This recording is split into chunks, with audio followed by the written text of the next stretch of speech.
স্বাগত আজকের বাংলাদেশে। আপনাদের সঙ্গে আছে আমি খালেদ মুহিউদ্দিন। টি-20 বিশ্বকাপের আসর বসেছে দেশে, তাই খেলার মাঠে পুরো মনোযোগ ক্রিকেট পাগল বাঙালির। এর মধ্যেও থেমে নেই রাজনীতির দৈরত। উপজেলার ধাপে ধাপে সহিংস হয়ে উঠছে দলগুলো। সরকার বিরোধী প্রধান রাজনৈতিক জোট আন্দোলনের মৌখিক হুমকি অব্যাহত রেখেছে, তাদের শীর্ষ নেতাদের কারামুখী করে তা আগেভাগে প্রতিরোধের প্রবণতাও লক্ষণীয়। এসব নিয়ে আজকের আলোচনা মাঠের বাইরে। কথা বলতে স্টুডিওতে আছেন ব্র্যাক বিশ্ববিদ্যালয়ের অর্থনীতি ও সামাজিক বিজ্ঞান বিভাগের অধ্যাপক ডক্টর পিয়াস করিম এবং ইন্ডিপেন্ডেন্ট ইউনিভার্সিটি বাংলাদেশের শিক্ষক মোহাম্মদ এ আরাফাত। স্বাগত আপনাদের। আমি জনাব আরাফাত, আপনার কাছে প্রথমে জানতে চাইব যে সরকার 5ই জানুয়ারি একটি নির্বাচনের মাধ্যমে সরকার গঠন করেছে। তারপরে প্রায় জানুয়ারি, ফেব্রুয়ারি, মার্চ 2 মাস, 2.5 মাসের মতো পার হয়েছে। আপনার কাছে কি মনে হয় যে সরকার যে প্রধান আছেন তার পুরো কন্ট্রোল সবকিছুর উপর প্রতিষ্ঠিত হয়েছে বা আছে?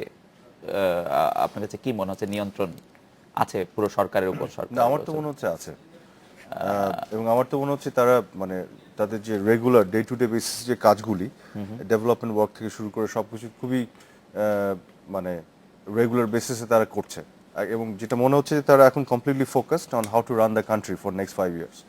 এখন তাদের মধ্যে তো আর অন্য ধরনের কোনো না, আমার এই প্রশ্নটার একটু ব্যাকগ্রাউন্ড আছে। সেই ব্যাকগ্রাউন্ডটা হচ্ছে যে অ্যাপারেন্টলি আমাদের এখন যে প্রধানমন্ত্রী আছেন শেখ হাসিনা, তার আগের যে সরকারে, সেই সরকারে যারা মন্ত্রী ছিলেন, সংসদ সদস্য ছিলেন, তাদের উপর তার পুরো কন্ট্রোল ছিল না।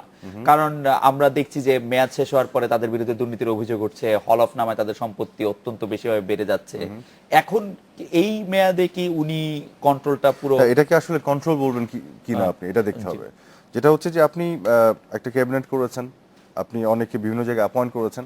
এখন এটা করতে যে এদের মধ্যে কিছু কিছু আপনি পাবেন হয়তো তারা প্রপারলি সার্ভ করছে না, পারফর্ম করছে না, অনেক ক্ষেত্রে দুর্নীতি অভিযোগগুলি উঠবে।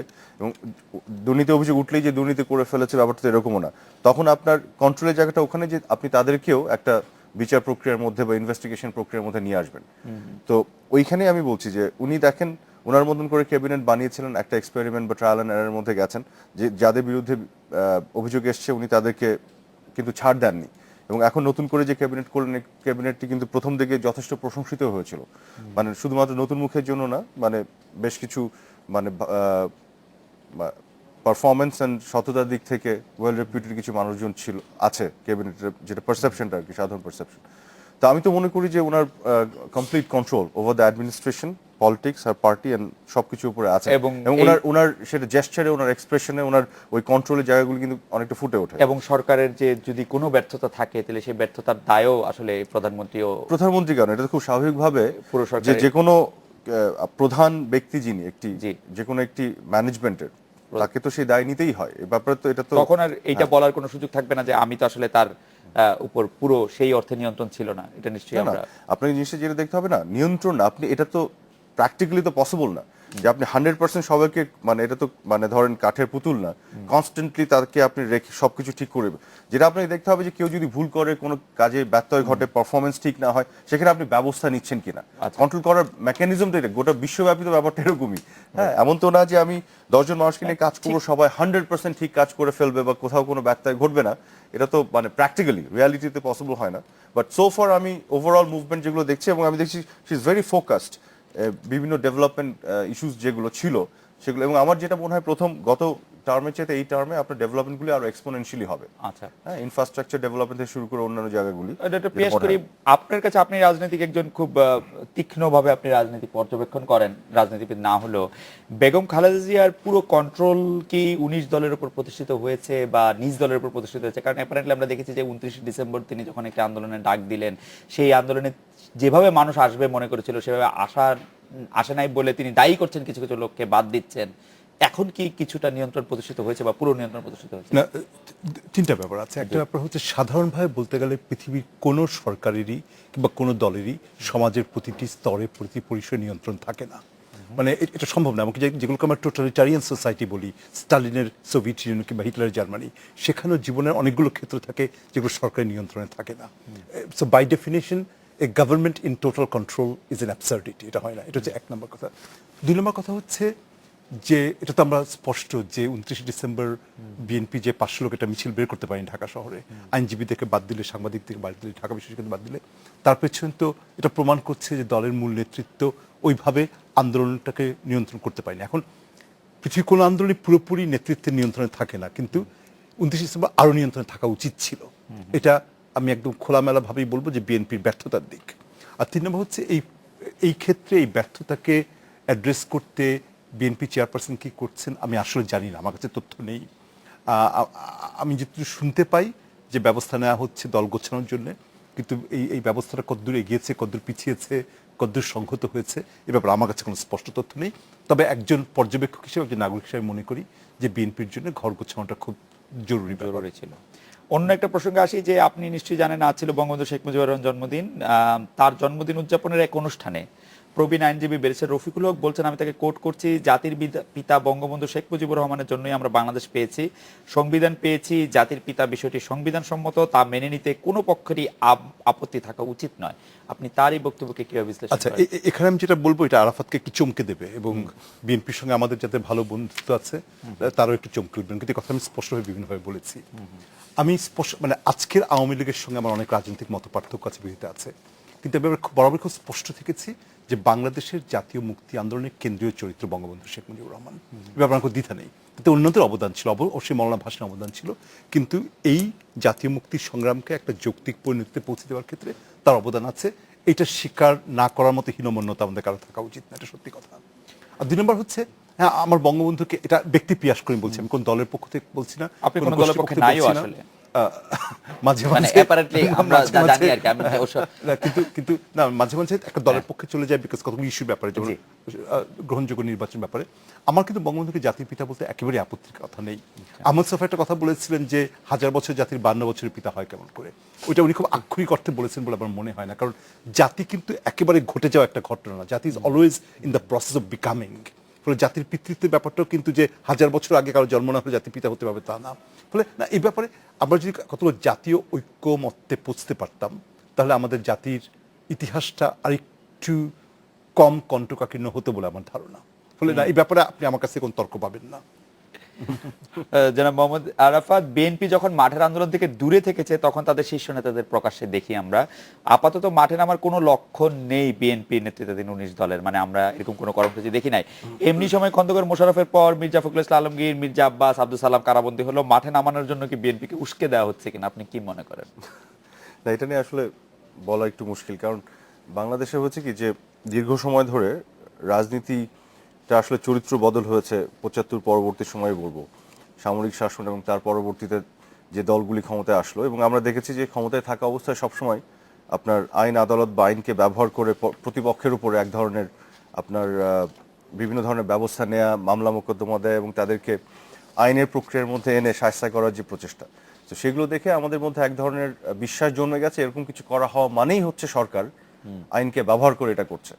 ক্ষেত্র বিশেষ হয়তো করছেও, বাট সব ক্ষেত্রেই যে করছে সেটা আমরা অতটা ঘেটে অনেক সময় না দেখেই ধরে নিয়ে এটা করছে।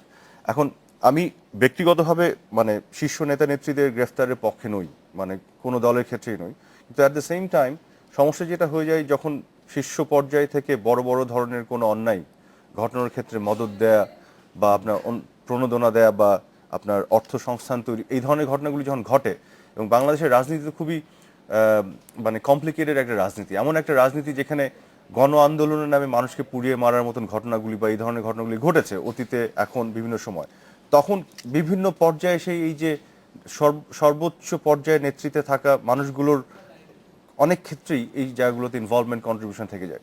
তো আমার যেটা মনে হয় এটা আসলে একটু ঘেটে দেখা দরকার, কোন মামলা মোকদ্দমা বা কোন আপনার গ্রেফতারগুলি একেবারে আইনের due course of law follow করে করা হচ্ছে আইনের শাসন প্রতিষ্ঠার জন্য, আর কোনগুলো আসলেই প্রতিপক্ষকে শাস্তি করার জন্য করা হচ্ছে। তো আমরা যদি সাদামাটা ভাষায় মানে জানতে চাই যে সর্বশেষ মির্জা ফখরুল ইসলাম আলমগীর, মির্জা আব্বাস এবং আব্দুল সালামকে যে কারাবন্দী করা হলো জামিন বাতিল করে, সেটা জরুরি ছিল কিনা? কারণ জামিন একটা মানুষের অধিকার, জামিন যদি একটা মানুষের যদি নিজস্ব ঠিকানা থাকে, সে যদি দেশ থেকে পলাতক না হয় তাহলে তার জামিন হতে পারে। সেই ক্ষেত্রে জামিনের শর্ত ভঙ্গ করার মতো কোনো ঘটনা ঘটেছিল কিনা? না, সেটা আমি বলছি যে এটাকে আপনি পলিটিক্যালি দেখতে পারেন, আবার আইনের দৃষ্টিতে দেখতে পারেন। মানে পলিটিক্যালি ছাড়া অন্য কোনো ভাবে দেখার কোনো সুযোগ আছে? না, আইনের দৃষ্টিতে দেখার সুযোগ আছে, আমি সেখানেই বলছি। আমি বেসিক্যালি আমি যেটা বলতে চাই, এই জায়গাগুলো নিয়ে আমাদের মধ্যে অনেক ধরনের কনফিউশন আছে। আসলে আমাদের মানে আপনি দেখেন পৃথিবীর অন্যান্য অনেক উন্নত ডেমোক্রেসি এই না, ধরনের আরাফাত গ্রেফতার ভাই, হলে আপনি বোধহয় বলছেন যে কনফিউশন আছে, কিন্তু আমি কিন্তু কোনো কনফিউশন দেখি না। যেমন আপনি নিশ্চিত যে এটা আইনি প্রক্রিয়ার জন্যই করা হয়েছে, না, আপনি আমি কি সেটা নিশ্চিত বলছি না? না। আপনি কি নিশ্চিত না না? না আমি সেটা বলছি না, না, আপনি কি নিশ্চিত না যে না, না, আইনি না, না। প্রক্রিয়ার কারণেই তাদেরকে ধরা হয়েছে? আমি সেটা বলছিও না কিন্তু। যেমন আমি নিশ্চিত যে রাজনৈতিক কারণে করা হয়েছে। না আমি আপনার মতো নিশ্চিত না, কারণ আমি প্রেজুডিসের বাইরে বের হয়ে আসার চেষ্টা করছি। What I am trying to say is জি। যে এই জায়গা থেকে আমাদের একটু শিফট করা দরকার। পৃথিবীর উন্নত ডেমোক্রেসিতে ধরেন এই ঘটনাগুলি যখন ঘটে তখন ওই দেশের মানুষগুলো বা গণমাধ্যম কিন্তু নিশ্চিত হয়ে যায় না যে প্রতিপক্ষকে দমন পীড়নের জন্যই করা হচ্ছে, কিন্তু যেহেতু আমাদের এই ধরনের একটা হিস্ট্রি আছে এই জন্য আমরা নিশ্চিত হয়ে যাই, এটা আমাদেরও দোষ না। পৃথিবীর কিন্তু অন্য আমি দেশের সাথে বাংলাদেশের What- তুলনা দেওয়াটা একটু মুশকিল, কারণ আমি উন্নত পৃথিবীর- ডেমোক্রেসির কথা বলেছি। উন্নত না, সেখানে ডেমোক্রেসির যে সাথে- না আমার পরামর্শটা একটু শোনেন, সেখানে যে আমি যেটা বলতে যাচ্ছি এই যে এত কুইকলি নিশ্চিত না হয় আরেকটু ব্যাখ্যা বিশ্লেষণ এবং তথ্যপাত্য এনে দেখানো দরকার জনগণকে যে আসলে আমরা কিছুটা পরিবর্তন দিকে যাচ্ছি কিনা, আইনের due course of law follow করার জন্য কিছু কিছু ক্ষেত্রে হচ্ছে কিনা, নাকি পুরোটাই 100% যতগুলি হচ্ছে সব দমন পীড়নের জন্য হচ্ছে। না, আরাফাত তো ভাই, এই মির্জা জায়গাগুলি- ফখরুল ইসলাম আলমগীরের বিচার আদালতে অবশ্যই হবে, কিন্তু তিনি জামিনের শর্ত ভঙ্গ করেছেন কিনা সে ব্যাপারে আমি কিন্তু একেবারে নিশ্চিত নই, কারণ তিনি এমন কিছু করেন নাই এই কয়দিনে যে কয়দিনের জন্য তার আগে জামিন দেওয়া যাবে, এখন আবার তার জামিনের মানে এটা আমি আমি আমি জানি না এটা জামিনের শর্ত ভঙ্গ করার মতো কোনো কারণ তার ক্ষেত্রে ঘটেছে কিনা। তবে যাই হোক, আপনি বলছেন যে এটা নিশ্চয়ই পরীক্ষা নিরীক্ষা করে দেখা উচিত। আমারও মনে হয় তো যে- আমি যেটা বলতে চাই এত কুইকলি সব বিষয় আমাদের এত নিশ্চিত না হয়ে আরেকটু দেখা দরকার আর কি। ডক্টর পেশ করুন আপনি কিছু। না, আমি আমি আমি মোটামুটি নিশ্চিত যেটা রাজনৈতিক কারণে হয়েছে এবং প্রতিটা পৃথিবী সবকিছু ইচ্ছা করলে দূরবীন দিয়ে দূরবীক্ষণ যন্ত্র দিয়ে দেখা যায়, কিন্তু আমাদের তো কতগুলো প্লজিবল হাইপোথিসিস ফর্ম করা আছে। আওয়ামী লীগ ঠিক বিএনপিকে আন্দোলনে উস্কে দেবার জন্য এই মুহূর্তে করছে কিনা আমি জানি না। বিএনপি এই মুহূর্তে একটু সংযত থাকবে উপজেলা নির্বাচন শেষ হওয়া পর্যন্ত, কারণ এই মুহূর্তে আরো দুটো স্তর বাকি আছে নির্বাচনে, বিএনপি এই মুহূর্তে হটকারী কিছু করবে না। কিন্তু আলটিমেটলি আন্দোলন যে দানা বাঁধে এটা আওয়ামী লীগের খুব খুশি হওয়ার কোনো কারণ নেই। আমার কাছে যেটা মনে হচ্ছে যে আওয়ামী লীগ এক ধরনের মনস্তাত্ত্বিক চাপ তৈরি করার চেষ্টা করছে। কিন্তু ডক্টর পিয়াস করিম, এই কথা তো সত্য যে মানে বাংলাদেশের সকল ইতিহাস ভূগোল বিজ্ঞান মানে ইয়ে করে দিয়ে যখনই বিএনপি শীর্ষ নেতৃবৃন্দদের গ্রেফতার করা হচ্ছে তখন আমরা দেখছি বাসে আগুন দেওয়া কমে যাচ্ছে, হরতাল কমে যাচ্ছে, নাশকতা কমে যাচ্ছে, সেটাও তো সত্য। না না মানে আমি অন্য সেই জায়গায় তো বাস্তবতা অন্য সেই কথা বাস্তবতা বলছিলাম। তো আমি একটু- বাস্তব। না, যেটা হচ্ছে যখন কি- আমার মনে না। আছে যখন মির্জা ফখরুল ইসলাম বলেছেন যে ইলিয়াস আলী গুম হওয়ার পরে আমরা টানা হরতাল দিতেই থাকবো সব দিন, মির্জা ফখরুল ইসলাম গ্রেফতার হলেন, হরতাল উইথড্র করা হলো। না, সেটা বিএনপি মনস্তাত্ত্বিক চাপের কাছে নতি স্বীকার করেছে। এখন এই যে মিউনিসিপ্যালিটির ময়লা গাড়ি পোড়ানোর জন্য মির্জা ফখরুল ইসলাম আলমগীরের মতন একজন ভদ্র পলিশড মানুষের দায় দায়িত্ব আছে কিনা যারা আমরা আলমগীর ভাইয়ের কাছ থেকে চিনি, আমাদের বিশ্বাস করতে কষ্ট হয়। কিন্তু ঘটনা যেটা হচ্ছে কি যে আরাফাত যেরকম বললেন, যেটা আওয়ামী লীগের আসলে খুব একটা লাইন হচ্ছে গাড়ি পোড়ানো হয়েছে, বোমা মারা হয়েছে। সহিংসতা আমরা কেউ চাই না, আমরা কেউ সহিংসতাকে অ্যাপ্রুভ করছি না, কিন্তু সহিংসতা হচ্ছে একটা সিমটম, তার পেছনে একটা সুগভীর ব্যাধি আছে।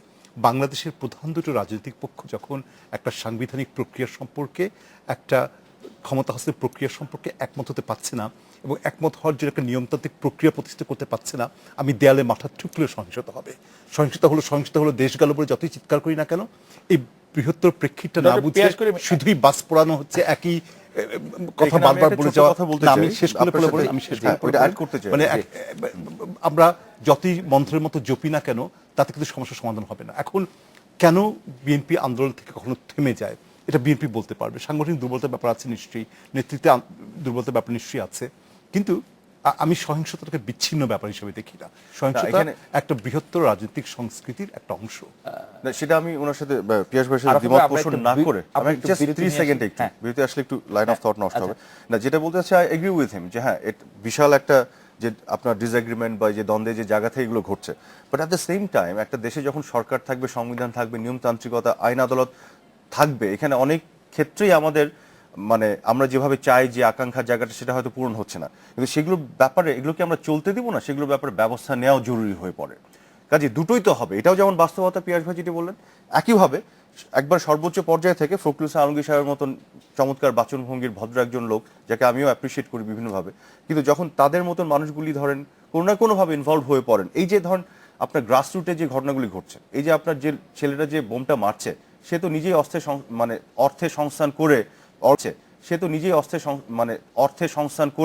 অর্গানাইজ করে প্ল্যান করে করেন, আরাফাত ভাই, পেছন দিকে তো কিছু না কিছু শীর্ষ পর্যায়ের লোক মানুষজন যারা নেতা নেত্রীদের ইন্ধন তো থাকে বা তাদের কন্ট্রিবিউশন থাকে, তো সেই জায়গাগুলি আপনি কিভাবে দেখবেন? একেবারে মাফ করে দেওয়া তো যাবে না, না আপনাকে দেখতে আরাফাত ভাই, হবে। আমি আপনার সাথে একমত। আমরা একটা বিরতি নিচ্ছি, কিন্তু আমি আপনাকে শুধু একটু মনে করে দিতে চাই, আমরা কিন্তু গত কয়েকদিন এরকম অনেক ঘটনা দেখছি যে অস্ত্র নিয়ে ছাত্রলীগের লোকেরা ঘুরে বেড়াচ্ছে, পুলিশ আছে কিছু বলছে না, কিন্তু সেই ক্ষেত্রে কিন্তু এই প্রশ্ন আপনার মুখে আমি কখনো দেখি না যে তাদেরকে যারা এই নির্দেশ দিয়েছে তাদেরকেও এই শাস্তির মুখোমুখি করতে হবে। হ্যাঁ, of course আমরা কিন্তু করতে মির্জা হবে। ফখরুল ইসলাম আলমগীরকে কখনো অস্ত্র হাতে দেখি নাই।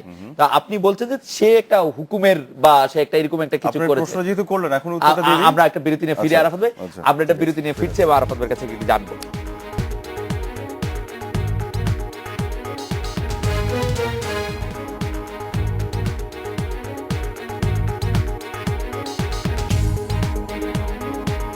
ফিরলাম আজকের বাংলাদেশে। বিরতির আগে জনাব মোহাম্মদ আরাফাত, আপনার কাছে জানতে চেয়েছিলাম যে যখন আমরা ছাত্রলীগ বা আরো কোনো অঙ্গ সংগঠন, সহযোগী সংগঠন, আওয়ামী লীগের সমমনা সংগঠনকে যদি যখন অস্ত্র হাতে বা অন্য কোনো অন্যায় কাজ করতে দেখি, তখন কিন্তু আপনারা দাবি তোলেন না যে তার পিছনে যে লোকরা আছে তাদেরকে গ্রেফতার করতে হবে বা দেখুন, তাদেরকে শাস্তির সম্মুখীন দেখুন, করতে হবে? এই প্রশ্নটার মেরিট নিয়ে আমার কোয়েশ্চেন আছে। হ্যাঁ, উত্তরটা আপনাকে এভাবে দিই। ছাত্রদল ছাত্রলীগ যখন তারা মারামারি করে বা এই ধরনের ঘটনা ঘটায় বা অন্যান্য ছাত্র সংগঠনগুলি যখন করে, তখন এই ঘটনাগুলো পিছন দিকে কে আছে ওইভাবে দেখার মানে ওই সুযোগটা কি থাকে? সরাসরি ভাবে ছাত্রলীগ এখন পর্যন্ত অন্যায় করেছে বা এই ধরনের মারামারি করেছে তারা আইনের ব্যবস্থার মধ্যে কিন্তু নিয়ে আসা হয়েছে, প্রত্যেকটা ক্ষেত্রেই কিন্তু করা হয়েছে। এক আর দুই হচ্ছে, যখন আপনি কেন্দ্রীয়ভাবে একটা আন্দোলন হরতালের ঘোষণা দিচ্ছেন সর্বোচ্চ পর্যায় থেকে, এবং দেওয়ার পরবর্তী সময়ে এই যে আপনার নাশকতাগুলি ঘটছে, তখন আপনি কোয়াইট ন্যাচুরালি ছাত্রদল ছাত্রলীগ শিবির বিচ্ছিন্নভাবে কোথায় মারামারি করলো সেই জিনিসটা এবং কেন্দ্রীয়ভাবে ডিসিশন নিয়ে হরতাল ডেকে একটা আন্দোলনের ডাক দিয়ে আন্দোলনের নামে নাশকতা, দুইটা তো দুই রকমের। কাজেই কোনোটাকে কিন্তু ছাড়ার কোনো সুযোগ নাই। যেখানে অন্যায় হচ্ছে, নাশকতা হচ্ছে, সে ছাত্রলীগ করুক, এবং বিএনপির শীর্ষ পর্যায় থেকে মদদের মাধ্যমে আপনার একজন মানে এই যে আপনার যে পথ শিশু যারা আছে তাদেরকে রিক্রুট করে ভাড়া করে যে আপনি বোম মারছেন, সেটা করেন, একই কথা। আপনাকে সব জায়গাতে আইনের প্রয়োগ এবং শাসন না আরাফাত ভাই, করতে হবে। আমি আসলে প্রশ্নটা এরকম করতে চেয়েছিলাম না, কিন্তু সর্বশেষ আপনি যদি উপজেলা নির্বাচনে আপনি দেখেন, আপনি প্রশ্ন মেরিট নিয়ে প্রশ্ন তুললেন যেহেতু, সেহেতু হ্যাঁ, বলছি because- যে উপজেলা নির্বাচনে যদি আপনি দেখেন, আপনি শীর্ষ পত্রপত্রিকাগুলিতে যে ছবি ছাপা হয়েছে যে মানে যে ভোটের বাক্স ছিনতাই করা হয়েছে, ভোটের বাক্সর পাশে দাঁড়িয়ে সিল মারা হচ্ছে, আপনি কি বলবেন সেটা কেন্দ্রীয় কোনো নির্দেশের ফসল না, না। বা আরো বড় জায়গার না। কোনো নির্দেশের ফসল এই না? জিনিসগুলি এটা লোকাল, খুবই লোকাল, এই অ্যাবসলিউটলি এই জিনিসগুলি তো লোকাল বা লেভেলে জিতে আসতে হবে, মানে এই প্রশ্নকে জিনিসগুলি প্রভাবিত করে। শোনেন, আপনি যদি উপজেলা নির্বাচনটা একটু থরলি দেখেন, অতীতেও দেখেন এখনো দেখেন, উপজেলা নির্বাচনে একেবারে লোকাল ইস্যুগুলোকে ঘিরে লোকালি এগুলো সব ডিসাইড করে লোকালি অর্গানাইজ করে এই কাজগুলি তারা করে মোস্ট অফ দ্য কেসে। কিন্তু জাতীয় পর্যায়ের যখন আন্দোলন হচ্ছে, কোথায় বিচ্ছিন্নভাবে ছাত্রদল দুই গ্রুপ মারামারি করলো বা ছাত্রলীগ করলো, সেটা কি কেন্দ্রীয়ভাবে ডিসিশন নিয়ে করে? তা তো না, এটা বিচ্ছিন্নভাবে একটা ঘটনা ঘটে গেল, বাট আপনাকে আইনের প্রয়োগ সেখানেও করতে হবে। সেটার সাথে কোনোভাবেই কম্পেয়ার করা যায় না জাতীয় পর্যায়ে বিএনপি বা আওয়ামী লীগ শীর্ষ পর্যায়ে থেকে ডিসিশন নিয়ে হরতাল দিচ্ছে, হ্যাঁ, তাদের একবারে আপনার মহাসচিব বা সাধারণ সম্পাদক, এবং তার পরবর্তীতে যে নাশকতা ঘটছে, আগের দিন সন্ধ্যায় থেকে বাস ট্রাক পুড়িয়ে ফেলা হচ্ছে, পেট্রোল বোমা মারা হচ্ছে, এই জিনিসগুলি যে বিচ্ছিন্নভাবে করছে তা তো না, সেই জিনিসগুলি হচ্ছে ওই যে কেন্দ্রীয় পর্যায়ে যে ঘোষণা, সেই ঘোষণার অংশ হিসেবে বাকি নাশকতাগুলি না, ঘটছে। আমার মনে হয় যে- দুরকম জিনিস। আমার মনে হয় যে ডক্টর পেশ করিম কি এই সম্পর্কে কিছু না, আমি মোহাম্মদ এ আরাফাতের যে ক্লান্তিহীন প্রয়াস সরকারি দলকে ডিফেন্ড করা, তাতে আমি কি বলবো, আর এটা দেখে আসছি গত কয়েক বছর ধরে একই জিনিস করছে আরাফাত, যে উপজেলা নির্বাচনের সহিংসতা কেন্দ্রীয় নির্দেশে না, কিন্তু হরতালের সহিংসতা এই সিদ্ধান্ত তিনি কেমন করে টানলেন? মানে কেমন করে আওয়ামী লীগের সবকিছুই জায়েজ, এটা কেন্দ্রীয় সিদ্ধান্ত জায়েজ না, যেখানে ঠিক না। পত্রিকায় এসছে যে মানে- আওয়ামী লীগের কেন্দ্রীয় কার্যালয় থেকে ফোন করে বিভিন্ন জায়গায় প্রশাসনকে বলা হয়েছে ব্যবস্থা নিতে, বিভিন্ন জায়গায় বলা হয়েছে দুই ধাপে আমরা খারাপ করেছি, এই ধাপে খারাপ করা যাবে না। সেখানে আমি সিদ্ধান্ত নিলাম যেটা আমার পক্ষের দলের লোক হলে এটা কেন্দ্রীয় সিদ্ধান্ত ঘটনা, এটা বিচ্ছিন্ন ঘটনা, অন্য পক্ষের ঘটনা হলে এটা বিচ্ছিন্ন ঘটনা না। এটাকে বোধহয় ঠিক আমি অবজেক্টিভিটি বলবো না, বস্তুনিষ্ঠতা বলবো না। কিন্তু আমার জন্য আপনার অন্য কোনো প্রশ্ন ছিল? আমার প্রশ্ন হচ্ছে যে উপজেলা নির্বাচন যত এগিয়ে চলেছে, উপজেলা নির্বাচনে যেহেতু কথা আসছে, ততই আমরা দেখছি 19 দলের প্রধান দল বিএনপি জোটসঙ্গী জামাতকে তৃণমূলে আসলে নিয়ন্ত্রণে রাখতে পারছে না। অনেক ক্ষেত্রে বিএনপিকে ছাড় দিতে হচ্ছে। উপজেলায় বিএনপির জামায়াত নির্ভরতাতে স্পষ্ট হচ্ছে না, বিএনপির যে অন্তর্গত শক্তি সেটা আমরা আসলে কম দেখছি। রাজনৈতিক বিশ্লেষক হিসেবে আপনার কি বিবেচনা? না, যেটা হচ্ছে যে আমি যতদূর জানি, মানে আমার জানাটাই যে সব ঠিক তা আমি বলছি না, যে বিএনপির দিক থেকে একটা চেষ্টা করা হয়েছিল জামাত যাতে যেই জায়গায় বিএনপির সমর্থ প্রার্থী আছে ওখানে প্রার্থী না দেয়।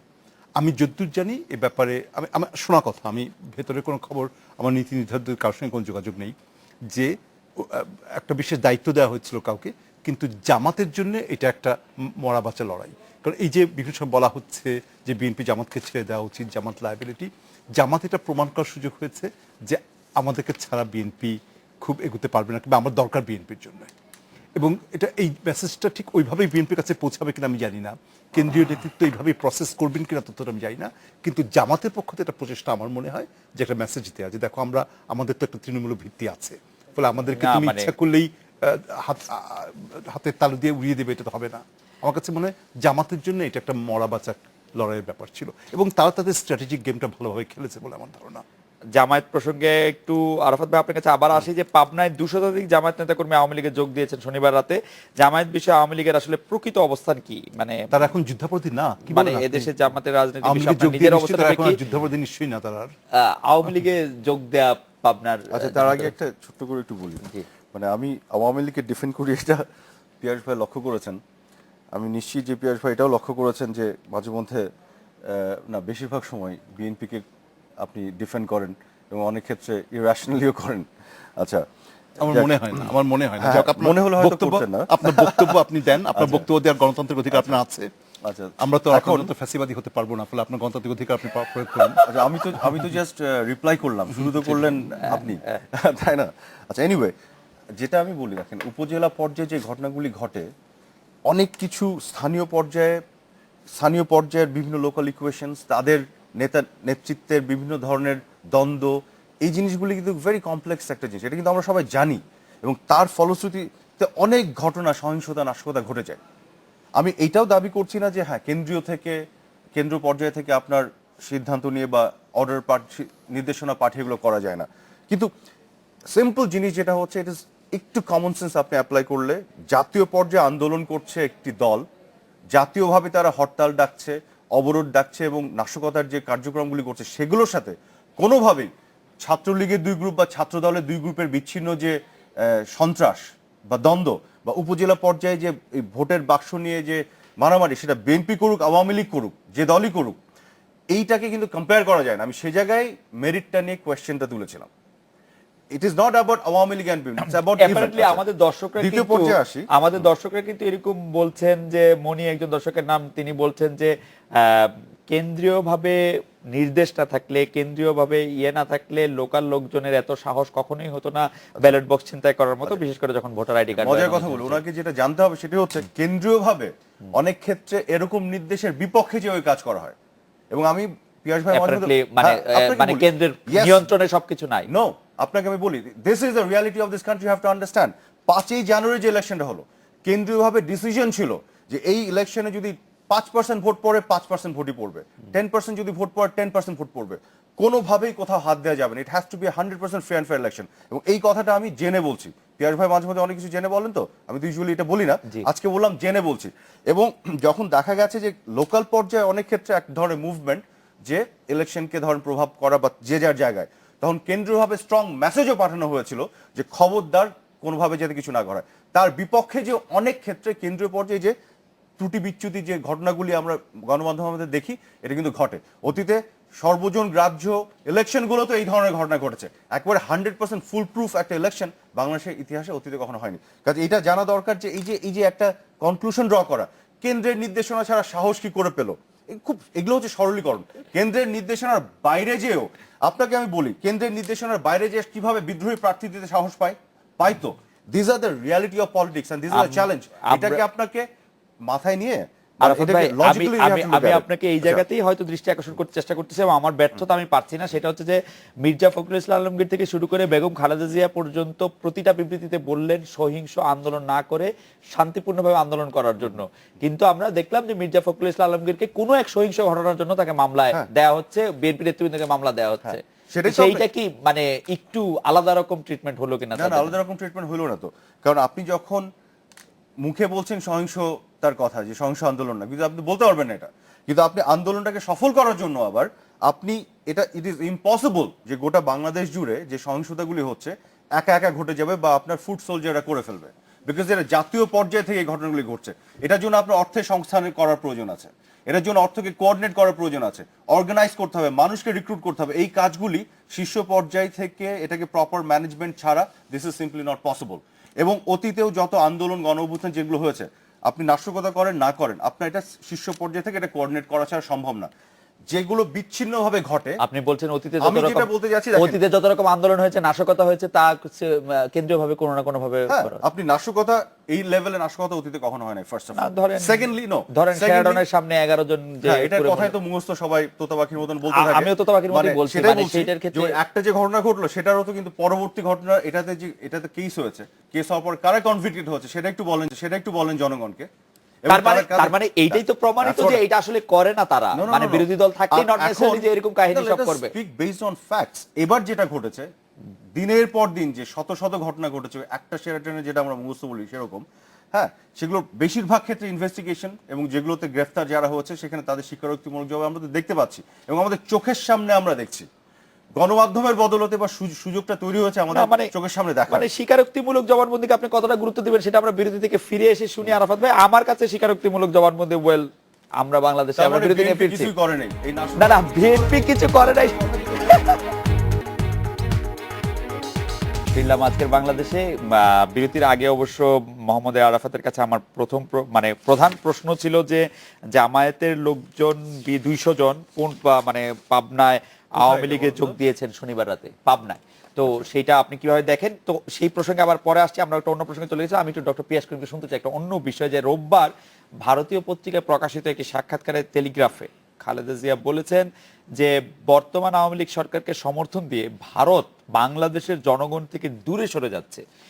এই স্টেটমেন্টটার 2-3টা জিনিস আমি বুঝতে পারি নাই, কোনটা বুঝতে পারি নাই সেটা আমি আপনাকে বলবো আজ। কিন্তু আমি আপনার কাছ থেকে এইটার মর্মার্থ জানতে চাইবো, যে এই স্টেটমেন্টটা আসলে আমরা অনুবাদ করেছি, অনুবাদটা অনেকটা এরকম যে বর্তমান আওয়ামী লীগ সরকারকে সমর্থন দিয়ে ভারত বাংলাদেশের জনগণ থেকে দূরে সরে যাচ্ছে। প্রথম কথা, আমি যেগুলি বুঝতে পারি না সেগুলো আপনাকে পরে বলবো, আপনি একটু মর্মার্থটা একটু আমাকে বলেন। একটা বাক্যে বলিনি একটা কথা, যে যেই যুক্তিশাস্ত্র অনুযায়ী ব্যালট বাক্স ছিনতাই করে নির্বাচনী সহিংসতা হচ্ছে বিচ্ছিন্ন ঘটনা এবং হরতালের সময় সহিংসতা হচ্ছে কেন্দ্রের নির্দেশ মতো, সেই যুক্তিশাস্ত্রের সঙ্গে আমার পরিচয় নেই। আমি জানি না এটা কোন লজিক, বাট টকশোতে আসলে অনেক কিছু শুনতে হয়, আমাকে শুনতে হলো এটা না। আমি খালেদা জিয়ার এই বক্তব্যকে ডিফেন্ড করি। আমি মনে করি যে বাংলাদেশের বর্তমান রাজনৈতিক সংকটে ভারত একটি পক্ষ নিয়েছে। মানে ভারত মানে ভারতের বর্তমান সরকার, ভারত মানে তো আর ভারতের জনগণ না, ভারতের বিভিন্ন প্রতিষ্ঠান না, ভারতের কংগ্রেস সরকার একটা পক্ষ নিয়েছে এবং তাতে বাংলাদেশের একটা উল্লেখযোগ্য অংশের জনগণ, সমস্ত সংখ্যাগরিষ্ঠ জনগণের সঙ্গে ভারতের একজন দূরত্ব তৈরি হয়েছে। যেটা হয় কি, যে একটা বড় দেশের পাশে যখন একটা ছোট দেশ থাকে, জার্মানির পাশে ইস্টার্ন ইউরোপের ছোট্ট একটা দেশ, কিংবা যুক্তরাষ্ট্রের পাশে মেক্সিকো, ভারতের পাশে বাংলাদেশ, একটা অ্যান্টাই বিগ কান্ট্রি ন্যাশনালিজম থাকে, জনগণের মধ্যে থাকে। এটা কখন ধর্ম নিয়ে বহিঃপ্রকাশ ঘটে, কখন ন্যাশনালিজম বহিঃপ্রকাশ ঘটে। সেখানে যদি ওই বড় শক্তির একটি দলের পক্ষ নিয়ে নেয়, সেটা তো জনগণের সঙ্গে এক ধরনের দূরত্ব তৈরি হয়। ফলে খালেদা জিয়া কিছু ভুল বলেছেন বলে আমি মনে করছি। স্যার, এখানে আমার ডিসকন্টেন্টগুলো আমি এবার আপনাকে বলি। সেটা হচ্ছে যে স্টেটমেন্টটা হচ্ছে বর্তমান আওয়ামী লীগ সরকারকে সমর্থন দিয়ে ভারত বাংলাদেশের জনগণ থেকে দূরে সরে যাচ্ছে। তার মানে কি ভারত বাংলাদেশের জনগণের কাছাকাছি ছিল, এটা বেগম জিয়া বলছেন? না, ওইটা আমি খুব আক্ষরিকভাবে নিচ্ছি না। মানে ভারত কতটুকু ছিল এটা তো ঠিক আসলে পলিটিক্যাল রেটরিকের ব্যাপার না। এই ভারতের সঙ্গে বাংলাদেশের জনগণের বিশ্বাস অবিশ্বাসের দোলাচলটা কখন কিভাবে গেছে তার একটা বস্তুনিষ্ঠ বিশ্লেষণ দরকার। মানে আমি পলিটিক্যাল রেটরিক টকশোতে বলে দিলাম যে 75-এর পর থেকে বিচ্ছিন্ন তৈরি হয়েছে, 72 থেকে বিচ্ছিন্ন তৈরি হয়েছে, বলা তো খুব সহজ। কিন্তু ফরেন পলিসি তো আসলে অনেকগুলো মাত্রা থাকে। ভারত বাংলাদেশ সম্পর্কের টানাপোড়েনটা, আমি এই মাত্রাটা বই পড়ে শেষ করলাম কালকে রাতেই। সেটা হচ্ছে, আপনি দেখেছেন কিনা, গ্যারি ব্যাসের দ্য ব্লাড টেলিগ্রাম, ফ্যাসিনেটিং বুক আর কি। এবং সেখানে মানে আমার কাছে অনেকগুলো সাটল মাত্রা ধরা পড়লো বাংলাদেশ ভারত সম্পর্কের, এবং ভারতের বেশ ইতিবাচকভাবে, মানে ইন্দিরা গান্ধী শেষ ক্ষেত্রে। কিন্তু সেই সম্পর্কটা কেন টিকলো না? যেই বাঙালি, আমার প্রশ্নটা কিন্তু একটু সরল। মানে সেই প্রশ্নটা হচ্ছে যে আপনি যেহেতু এই বক্তব্যটার সাথে একমত পোষণ করলেন, সেক্ষেত্রে খালেদা জিয়ার বক্তব্যটা যদি এরকম হয় বর্তমান আওয়ামী লীগ সরকারকে সমর্থন দিয়ে ভারত বাংলাদেশের জনগণ থেকে দূরে সরে যাচ্ছে, তাহলে কি আমাকে ধরে নিতে হবে না যে যদি এই আওয়ামী লীগ সরকারকে সমর্থন না দিত ভারত বাংলাদেশ জনগণের কাছাকাছি থাকতো? না, আপনি যদি ওইভাবে আক্ষরিকভাবে বিশ্লেষণ করতে চান না, মানে তাতে আপনার এটা তো অধিকার আছে। একটা সিরিয়াস না, না, স্টেটমেন্ট, এটা আপনি তো যদি- না, বিতর্ক কিন্তু না, আমি- বক্তৃতা না, টেলিগ্রাফে না, সাংবাদিককে না, দেওয়া সাক্ষাৎকার। টেলিগ্রাফে সম্ভবত একই সাংবাদিক সঙ্গে আমারও ইন্টারভিউ হয়েছিল একটা, জি, কি জি, নাম জি। ভদ্রলোকের? না, এটা একটা ভদ্র মহিলা, সোনিয়া সরকার। আচ্ছা, টেলিগ্রাফে একজন সোনিয়া এসেছিলেন সরকার। ঢাকাতে, উনি কয়েকজনকে ইন্টারভিউ করেছেন। কিন্তু না, আমি যেটা বলার চেষ্টা করছি যে এটাকে আমি খুব আক্ষরিকভাবে নেব না, মানে এটা আমি বিএনপির প্রতি সহানুভূতির কারণে না। এই ধরনের মানে শেখ হাসিনা কি বললেন, খালেদা প্রতিটা কথা যদি আপনি একদম চুলচে বিশ্লেষণ করতেন, সাংবাদিক হিসেবে তো আপনার কর্তব্য চুলচে বিশ্লেষণ জি, করা। জি। কিন্তু ভারত থেকে আগে না গেলে সরে যেত কিনা, সরে গেছে কিনা, সরে যাবে কিনা, এগুলো ঠিক আমি আক্ষরিকভাবে দেখছি না। আমি এই বক্তব্যের স্পিরিটটা নিচ্ছি হচ্ছে যে বাংলাদেশের রাজনৈতিক সংকটে ভারত একটা পক্ষ নিয়েছে, এবং যে পক্ষটা নিয়েছে বাংলাদেশের একটা উল্লেখযোগ্য অংশের জনগণের তা পছন্দ হয়নি। ফ্যান্টাস্টিক। এখন যদি আপনার কথা আমি ব্যাখ্যা করি যে ভারত বাংলাদেশের রাজনৈতিক সমস্যা সম্পর্কে একটা পক্ষ নিয়েছে, ভারত ইচ্ছা করলে সে পক্ষটা না নিতে পারতো। না, ব্যাপারটা তো মানে আমি ইচ্ছা করলে আরাফাতকে এক কাপ That চা was an খাওয়াতে option. পারলাম, That is চা an খাওয়াতাম না। option. না, হয় কি যে at least ভারত ইচ্ছা করলে অপশনগুলো- পক্ষ না নিতে পারতো। অপশনগুলো তো সহজভাবে থাকে না। অপশনগুলো হয় কি যে একটা দেশে কতগুলো স্ট্র্যাটেজিক ইন্টারেস্ট থাকে।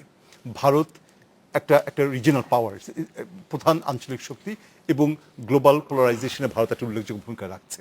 সেখানে ভারতের কতগুলো short term, medium term, long term strategic interest আছে। ওই ইন্টারেস্ট থেকে ভারতের পক্ষে এবং মজার ব্যাপার সেই বাংলাদেশের ব্যুরোক্রেসির সঙ্গে ভারতের ব্যুরোক্রেসির যে পার্থক্যটা, বাংলাদেশের ব্যুরোক্রেসি এত দলীয়করণ হয়ে যায় যে আওয়ামী লীগ থাকলে এক ধরনের ব্যুরোক্রেসি প্রাধান্য চলে আসে, বিএনপি থাকলে। ভারতের এই সাউথ ব্লকের একটা কনসিস্টেন্সি আছে, এবং এই short term, medium term, long term ইন্টারেস্টের ভিত্তিতে তারা ঠিক করে যে বাংলাদেশের সঙ্গে সম্পর্ক হবে, নেপালের সঙ্গে, পাকিস্তানের সঙ্গে ইত্যাদি। সেগুলো ঠিক ওই খুব সরলীকৃত ইচ্ছা অনিচ্ছার ব্যাপার না, কিন্তু এগুলোর মধ্যে দীর্ঘদিন ইতিহাস আছে, দীর্ঘদিন ইনস্টিটিউশনাল ইন্টারেস্টগুলো জমা হয়ে আছে ওখানে। ভারত নিতে পারতো, হয়তো ভারত তো নিতে পারতো না, ভারত কি স্যার কিন্তু- নিরপেক্ষ থাকতে পারতো? আপনি যেই কারণগুলি ব্যাখ্যা করলেন সেগুলি আমি এত টেকনিক্যালি জানিও না, এত মানে হিস্ট্রিকে ইয়ার দিয়ে আমি এত সাউন্ডও না রাজনৈতিক বিশ্লেষণে। আপনি যেভাবে বললেন তাতে মনেই হচ্ছে ভারতকে কোনো না কোনো পক্ষ নিতেই হতো। না। তা বেগম জিয়া কি চাইছিলেন যে ভারত বিএনপির পক্ষ নেক? বেগম জিয়া যদি চেয়ে থাকেন, আমার মনে হয় না, না। এই স্টেটমেন্ট দিয়ে কি মনে হয় স্যার? না, আমি তো স্টেটমেন্ট না, কেন স্যার আমি কেন আমাকে মাফ করবেন স্যার, কেন আমি এরকম বলছি, কারণ স্যার আপনি 5ই জানুয়ারি নির্বাচন পরবর্তী সময় সভা সমাবেশে আপনি নিশ্চয়ই খেয়াল করেছেন, সংবাদ সম্মেলনে বেগম জিয়া এবং বিএনপির অন্যান্য নেতারা ভারতকে বাংলাদেশের স্বাধীনতা সার্বভৌমত্ব হরণকারী হিসাবে উপস্থাপনের একটা ইয়ে দেখিয়েছেন এবং খোলাখুলি বলেছেন এটা। না, এবং এটা বিএনপির পজিশন হতে পারে, তার যদি বিএনপি কারো কাছে ক্ষমা চাওয়ার দরকার নেই। না না না, এটা স্যার, বিএনপির ক্ষমা পজিশন চাওয়ার হতে পারে। প্রশ্নে আসেন, আমি জিনিসটা বুঝতে চাইছি যে এটা আসলে কিরকম। না, যেটা হয়েছে যে বেগম জিয়া মানে হয় কি, আপনি ইন্টারন্যাশনাল ডিপ্লোমেসি যেভাবে কাজ করে, আপনি যখন ভারতের সঙ্গে মার্কিন যুক্তরাষ্ট্রের যে গন্ডগোলগুলো হচ্ছে ভারতের প্রকাশ্যে বলবে না, একটা ডিপ্লোম্যাটিক ল্যাঙ্গুয়েজ থাকে যেখানে আপনি যে না ভারত তো আমি চাই কিনা সেটা আওয়ামী লীগের পক্ষেই থাকবে, এটা বেগম খালেদা জিয়া বলে থাকেন, বুঝতে হবে যিনি এতদিন দীর্ঘ রাজনৈতিক অভিজ্ঞতার পরেও আন্তর্জাতিক রাজনীতি শেখেননি।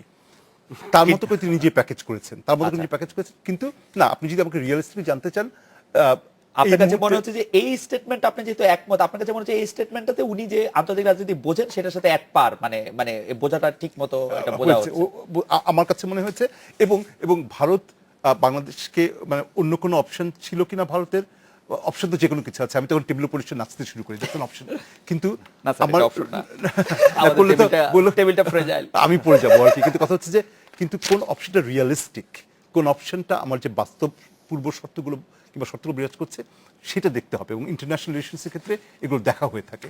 ফলে আমার কাছে মনে হয় না ভারত ইচ্ছা করলেই এই মুহূর্তে কংগ্রেস নেতৃত্বে ভারতীয় সরকার অন্য কোনো অপশন যেতে পারে। ফার্দার কোশ্চেন, এগুলো নিয়ে একটু আলোচনা শেষ করি। আপনার how many minutes you have? না আরাফাত ভাই, আমাদের একটা বিরতি নিতে হচ্ছে। বিরতির পর ফিরে এসে আপনার কাছে একটি স্টেটমেন্ট নিয়ে আপনার সঙ্গে একটু আলাপ করতে চাই। সেটা হচ্ছে যে ভালো রেজাল্ট ছাড়াই ছাত্রলীগের কর্মীদের চাকরি দেওয়ার দাবি করেছেন ঢাকা বিশ্ববিদ্যালয়ের শিক্ষক সমিতির সরকার সমর্থক নীল দলের আহ্বায়ক অধ্যাপক আব্দুল আজিজ। তিনি বলেছেন বর্তমান সরকারের সময় প্রত্যেক ছাত্রলীগ কর্মীকে চাকরি দিতে হবে, তাদের রেজাল্টের প্রয়োজন নেই, তাদের গায়ে থাকা ক্ষতচিহ্নই তাদের সবচেয়ে বড় যোগ্যতা। আমরা একটা বিরতি নিচ্ছি। আগে আমি প্রশ্নের উত্তরটা দিয়ে দিতে চাই, পরে আর এটা নিয়ে কথা বলতে চাই না, অনেকগুলো ইস্যু আসবে। এই স্টেটমেন্টের সাথে আমি একেবারে একমত নই।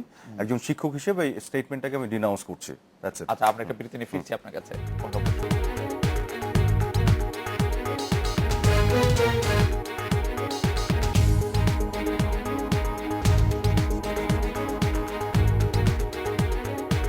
ফিরলাম আজকের বাংলাদেশে। মোহাম্মদ আরাফাত, আপনার দৃষ্টি আকর্ষণ করছে আমাদের একজন দর্শক, তিনি বলছেন তার নাম আসলে স্পষ্ট বোঝা যাচ্ছে না, যে ভারত বিষয়ে বেগম জিয়ার উক্তি সঠিক, কারণ ভারতের উচিত ছিল নিরপেক্ষ থাকা। আপনি বিরতির মধ্যে বলছিলেন যে এই প্রসঙ্গে আপনি একটু আপনার মূল্যায়ন। এটা নিয়ে বলার আগে আমি আগের প্রসঙ্গটা ছোট্ট করে বলে নিই যে উপজেলা নির্বাচন এবং সে লোকাল লেভেলে যে স্থানীয় পর্যায়ে সন্ত্রাস প্রসঙ্গে, এটা কিন্তু মানে আমরা সবাই কম বেশি জানি এখানে এইসব যে ঘটনাগুলি কেন্দ্রীয়ভাবে ডিসিশন নিয়ে ঘোষণা দিয়ে হয় কি হয় না, এগুলো কেন্দ্র মানে স্থানীয় পর্যায়ে অনেক কিছুই it goes beyond the control of the কেন্দ্রের। এখন আর আপনি একটা জিনিস বলছিলেন যে শীর্ষ পর্যায়ে থেকে শান্তিপূর্ণ আন্দোলনের কথা বলা হচ্ছে, আবার আপনি দেখেন এই মানে বিভিন্ন ধরনের মরণাস্ত্র নিয়ে বের হওয়ার কথা বলা হয়েছে, আরো বেশি গাড়ি পুরানোর কথা বলা হচ্ছে, এগুলো তো হয়েছে। কোনো উন্নত ডেমোক্রেসি এই ধরনের কথা বলা হয় না। কাজে হলিস্টিকলি যদি দেখেন যে আন্দোলনটা বিএনপি করেছে, যে আমার নির্ভর যে আন্দোলনটা, হ্যাঁ এটা প্রথমত মিক্সড আপ হয়ে গেছে, যুদ্ধাপরাধে বাঁচানোর জন্য আন্দোলন না তত্ত্বাবধায়ক সরকারের জন্য। সেকেন্ডলি প্রত্যেকটি কথায় বার্তায় বাচনভঙ্গিতে এবং তাদের কার্যক্রমে এটাকে জাস্টিফাই করার জন্য অন্য কোনো মানে উদাহরণ টানার কোনো সুযোগ আছে বলে আমি মনে করি না। আচ্ছা, গোয়িং ব্যাক টু আপনার আগের ইয়েতে খালেদা জিয়া, হ্যাঁ, যেটা হচ্ছে কি এই যে ভারত জুজু দেখে যে রাজনীতি করে, এটা তো বিএনপি নতুন কিছু না, এটা তো করেছে, এটা তো এই জুজু তো পাকিস্তান আমলও দেখাতো। এখন ভারতের সাথে আমাদের অনেক কিছু নিয়ে আনরিজলভ অনেক সমস্যা আছে, ভারতে অনেক ধরনের ডমিনেট করার প্রচেষ্টা আছে, এগুলো আছে আমরা জানি, সেগুলোকে আমরা যেভাবে হ্যান্ডেল করতে হবে আমাদের, সেই জায়গায় কিন্তু তাদের কোনো নজর নাই বিএনপির।